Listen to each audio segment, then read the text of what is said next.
نحمده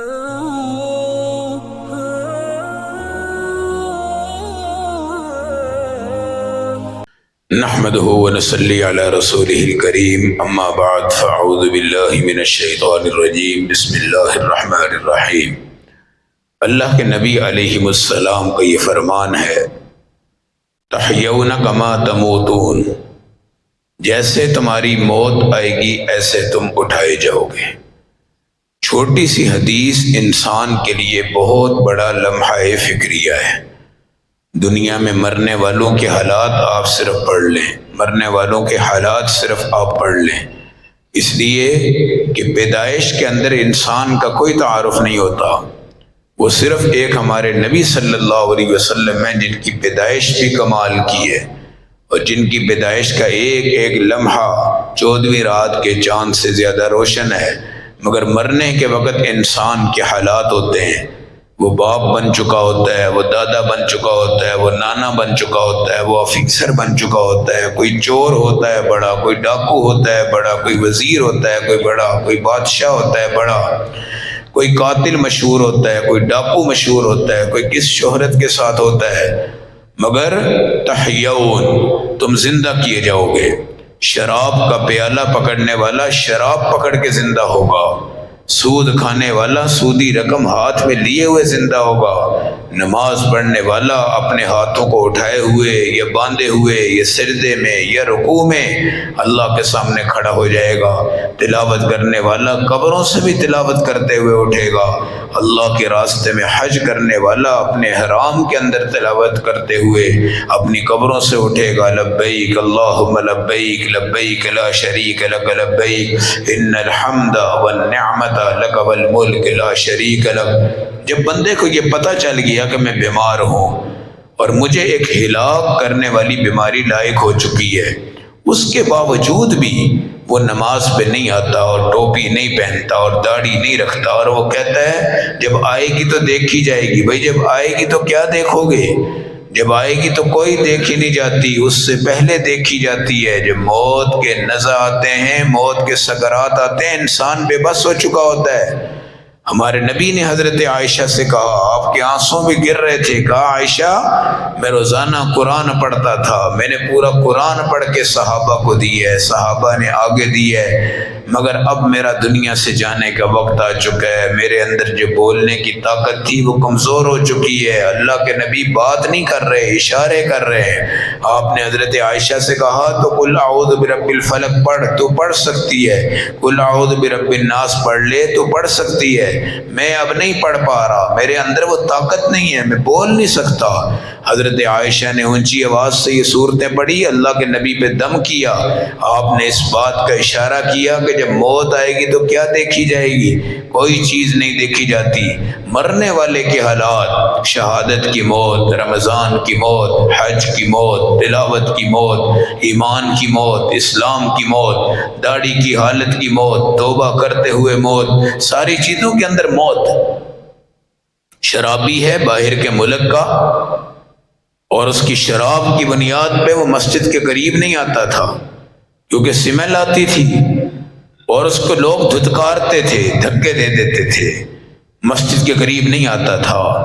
موت جب آتی ہے نا، موت، تو موت سے پہلے اگر بندہ توبہ کرے تو اللہ کیسی موت دیتے ہیں۔ ایک دن وہ آتا ہے، ظہر کی نماز بھی ہو گئی، جماعت بھی ہو گئی، لوگ بھی چلے گئے، دروازہ کھٹکایا، اندر سے نہیں کھولا کسی نے، کہنے لگا میں نے نماز پڑھنی ہے۔ انہوں نے کہا تو کہاں سے نمازی آ گیا ہے، تجھے کیسے مسجد یاد آ گئی؟ اس نے کہا جی میں نے پڑھنی ہے۔ مگر نماز تو ہو گئی ہے، جماعت بھی ہو گئی ہے۔ اس نے کہا پھر بھی میں نے پڑھنی ہے، اور مولوی صاحب تم نے مجھے پڑھانی ہے۔ مولانا صاحب کہیں یار میں نے تو پڑھا دی ہے، جماعت بھی ہو گئی ہے، اب تو زبردستی بھی کر رہا ہے۔ خیر اس نے ضد کی، اصرار کیا، رویا، اس کو اندر داخل کر دیا، مسجد میں آیا، اکیلا تھا، وضو کیا، وضو کے بعد مولوی صاحب سے کہنے لگا آپ پڑھائیں، میں نے پڑھنی ہے۔ آپ نے پڑھانی شروع کی۔ جب آپ نے یہ آیت پڑھی، قُلْ يَا عِبَادِيَ الَّذِينَ أَسْرَفُوا عَلَىٰ أَنفُسِهِمْ لَا تَقْنَطُوا مِن رَحْمَةِ اللَّهِ، اللہ والو اگر تم نے ظلم کر لیا نا اپنی جان پر، عمل پر، ایمان پر، اسلام پر، لوگ اپنی اولاد پہ ظلم کو برداشت نہیں کرتے، بیوی پہ ظلم کو برداشت نہیں کرتے، ہمسائے پہ ظلم کو برداشت نہیں کرتے، مگر دین پر ظلم پہ ظلم، ظلم پہ ظلم، ظلم پہ ظلم۔ تلاوت گئی تو گانا آیا، یہ ظلم ہے، داڑھی گئی تو شیو آئی، یہ ظلم ہے، ٹوپی گئی تو ننگا سر آیا، یہ ظلم ہے، مسواک گئی صرف ٹوتھ پیسٹ آ گیا، یہ ظلم ہے، زکوٰۃ گئی سود آ گیا، یہ ظلم ہے، شراب گئی، سب چیزیں آ گئی، یہ تمام چیزیں ظلم ہیں، یہ ظلم ہے۔ پھر وہ شرابی کھڑا ہے، نماز پڑھ رہا ہے، جب یہ آیت آ گئی، اے ظالمو، اللہ کی رحمت سے مایوس کیوں ہوتے ہو؟ تم آؤ اللہ سے مانگو، اللہ تمہارا سب کچھ بھی معاف کرنے پہ تیار ہے۔ جب یہ آیت پڑھ رہے تھے، شرابی نیچے گرا، اللہ کو پیارا ہو گیا، آخری وقت میں نماز مل گئی، توبہ کے صدقے سے، توبہ کے صدقے سے۔ تو اس لیے یہ سوچا کرو کہ جب میں مروں گا تو لوگ یہ بھی تو کہیں گے یار کیا کر رہا تھا، کہتے ہیں کلمہ پڑھتے پڑھتے مر گیا ہے جی۔ کہتے ہیں وہ ہمارے مفتی حسن صاحب کہتے ہیں کہ یہ ایک مزدور تھا، وہ یہی کہہ رہا تھا، ٹھیکیدار اس کا کام کرواتے تھے، تو ٹھیکیدار کی جب موت آئی تو وہ کیا کہنے لگا، سیمنٹ بجری، سیمنٹ بجری، سیمنٹ بجری، سیمنٹ بجری، سیمنٹ بجری۔ ان کی عادت ہوتی نا، چل بھائی سیمنٹ لے آ، چل بھائی بجری لے آ، چل بھائی چڑھ جا، اب وہ سیمنٹ بجری، لوگ اس کو کہہ رہے ہیں لا الہ الا اللہ پڑھو، وہ کہہ رہے ہیں سیمنٹ بجری، سیمنٹ بجری، سیمنٹ بجری۔ اب مزدور اس کو کہنے لگا، صاحب جی یہ کام کا وقت نہیں ہے، یہ آپ کا آخری وقت ہے، اب سیمنٹ بجری یہاں پہ ہے، آپ وہاں پہ ہیں۔ پھر اس کو کہا کلمہ پڑھو، بڑی مشکل سے جا کر اس نے کلمہ پڑھا، کیونکہ جس ماحول میں آپ ہوگے نا، آپ کو موت کے وقت وہی چیزیں یاد آئیں گی، اور سب سے بڑا اٹیک شیطان کا موت کے وقت ہوتا ہے۔ وہ کہتا ہے جتنا مرضی حاجی نمازی ہے، میں کسی طرح اس کا کلمہ دور کروا دوں۔ ایک اتنی خطرناک حدیث ہے کہ بندہ سوچتا ہے میں بچوں گا تو کیسے بچوں گا۔ حدیث کے اندر آتا ہے کہ ماں بن کر آتا ہے شیطان، جب موت آتی ہے نا، ماں، سکی ماں۔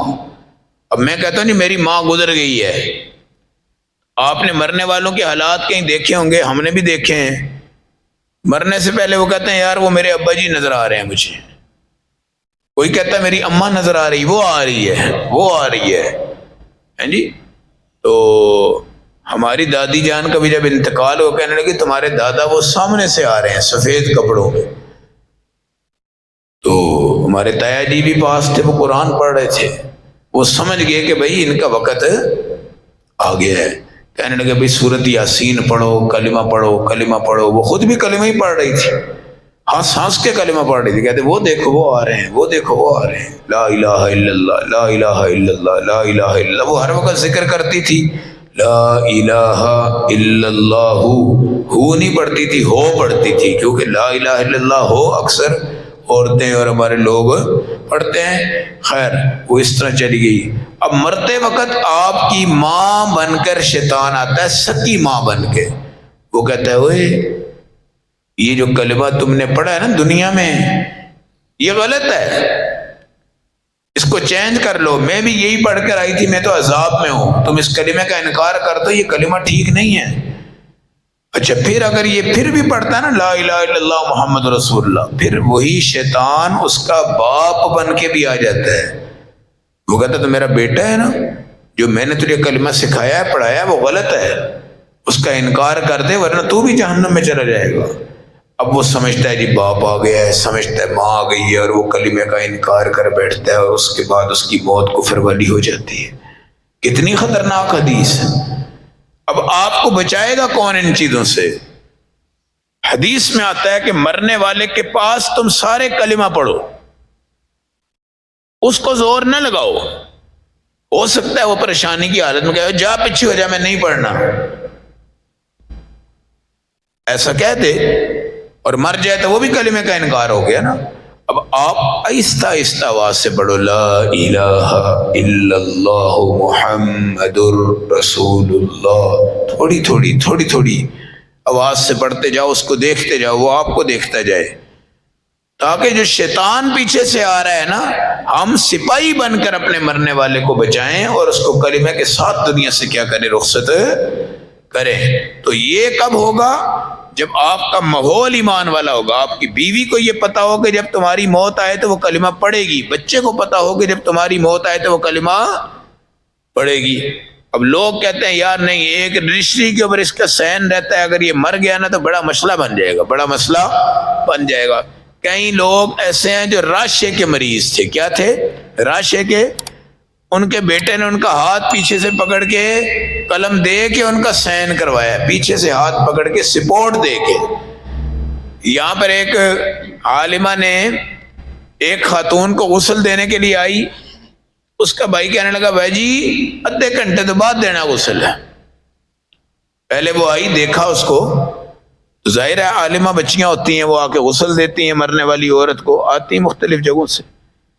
آدھے گھنٹے کے بعد آئے تو وہ مرنے والی خاتون کے انگوٹھے پہ سیاہی لگی ہوئی تھی. مر گئی تھی، اس کے انگوٹھے پہ سیاہی لگی ہوئی تھی. وہ کیا کیا، اس کا پلاٹ تھا، اس کے بھائی نے وہ پیڈ لا کے نا انگوٹھا لگا کے تو اسٹامپ پہ لگوا دیا. اور بعد میں یہ پتا چلا کہ بھائی یہ اس نے 2 نمبر کام کیا ہے. کیا کیا ہے؟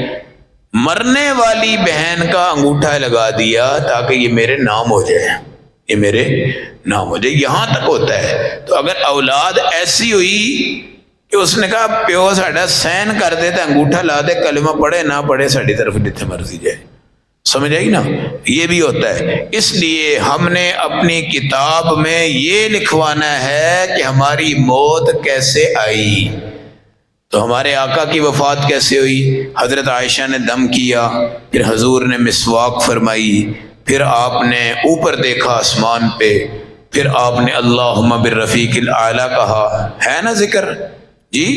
حضرت عمر کی شہادت کا آپ کو واقعہ پڑھا جاتا ہے، حضرت عثمان کی وفات کا واقعہ آپ پڑھیں، حضرت علی کی شہادت کا واقعہ آپ پڑھیں. ادھر سے قائد اعظم کا پڑھ لیں، علامہ اقبال کا پڑھ لیں، سلطان رائی کا پڑھ لیں، نور جہاں کا پڑھ لیں. سب کی موت کی کہانی کی ہسٹری آپ پڑھیں، آپ کو رشک آئے گا یار واہ یہ موت بہت اچھی ہے اور یہ موت بہت گندی ہو گئی ہے.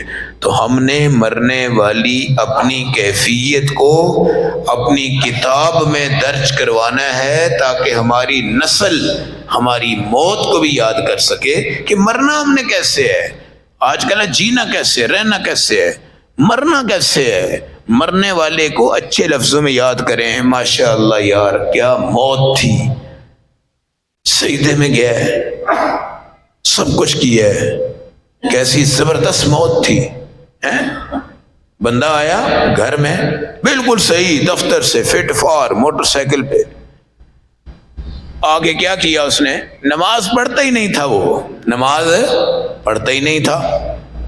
آیا آنے کے بعد اس نے وضو کیا، ٹوپی پہنی، 2 رکعت نفل پڑھی، اور بالکل بے نمازی بندہ ہے. اب بیوی اشارہ نہیں سمجھ سکی کہ پتہ نہیں اس کو کیا ہو گیا، اس نے سوچا کسی مصیبت میں ہوگا. 2 نفل کہنے لگا کہ مجھے اٹھانا نہیں ہے، میں نے آرام کرنا ہے تھوڑی دیر. یہی میرا حال شام کا عصر کا ٹائم تھا. تو وہ 2 رکعت نفل، عصر بھی نہیں پڑھی، یعنی صرف 2 رکعت نفل پڑھے، عصر بھی نہیں پڑھی. خیر لیٹا، اور جب اس کو مغرب کے ٹائم اٹھانے لگے تو اللہ کو پیارا ہو چکا تھا. یہ دیکھیں نا، یہ نظام ہے. اب بندہ کیا کہتا ہے یار کبھی اس نے نماز نہیں پڑھی تھی لیکن مرتے وقت یہ نماز پڑھ کے گیا. یہ نظام ہے. یہاں میانی صاحب قبرستان میں قبر کھودنے والا جو گروپ ہوتا ہے نا، ایک دفعہ ہمارے تایا جی کا انتقال ہوا تو ہم اس کے پاس گئے، قبر کی کوئی جگہ جگہ حضرت لاہوری کے پاس کہیں مل جائے. وہ کہنے لگا بھائی ادھر تو کوئی جگہ نہیں ہے. ہم نے کہا چلو اس کی لین میں کہیں آگے.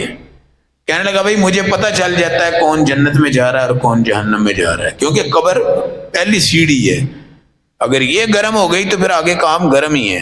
اور اگر یہ کہنے لگا میں جب اندر داخل ہوتا ہوں میں نے اس ٹائم تک کم از کم 2000 کے قریب قبریں نکال لی ہیں. یعنی پورا ایک گروپ ہوتا ہے، بچے بچے آگے پیچھے. کہتا ہے جی مجھے اندر جاتا ہی پتہ چل جاتا ہے کہ یہاں پہ آنے والا مصیبت میں رہنا ہے اس نے یا ٹھنڈک میں رہنا ہے. کہتا ہے جب حضرت لاہوری آئے تو جولائی کے مہینے میں غالباً قبر ٹھنڈی یخ ہو گئی اندر سے.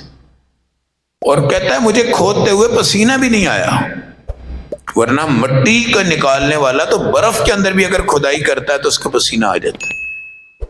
اللہ والوں کے حالات، ہم نے کیا کرنا ہے؟ اپنی زندگی کے نہیں پڑھنا ہے اتنے اسکیل میں تھا اور اتنے گریڈ میں تھا اور اتنا یہ تھا اور اتنا وہ تھا، ہم نے یہ دیکھنا ہے موت کیسے آئی۔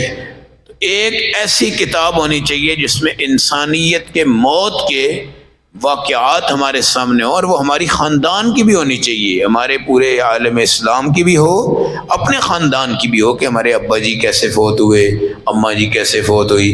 آج ہمیں یہ کہانیاں یاد نہیں رہتی، بس کہتے فوت ہو گئے جی، انتقال ہو گیا۔ اللہ ہمیں اچھی موت کی تیاری خاص طور پہ رمضان کی ان ساعتوں میں کرنے کی توفیق عطا فرمائے۔ الحمدللہ رب العالمین، والصلاۃ والسلام علی رسول الکریم۔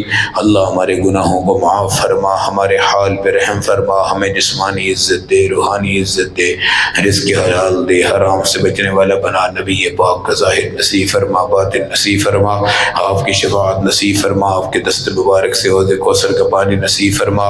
یا اللہ پوری دنیا کے مسلمانوں کو متحد فرما، مجاہدین اسلام کی غیبی مدد فرما، بیت المقدس کو آزاد فرما، جب تک دنیا میں رہیں ایمان پہ دنیا سے جائیں، خاتمہ ایمان کی خوبصورت موت نصیب فرما۔ وصلی اللہ علی خیر خلقہ محمد وعلی آلہ واصحابہ اجمعین۔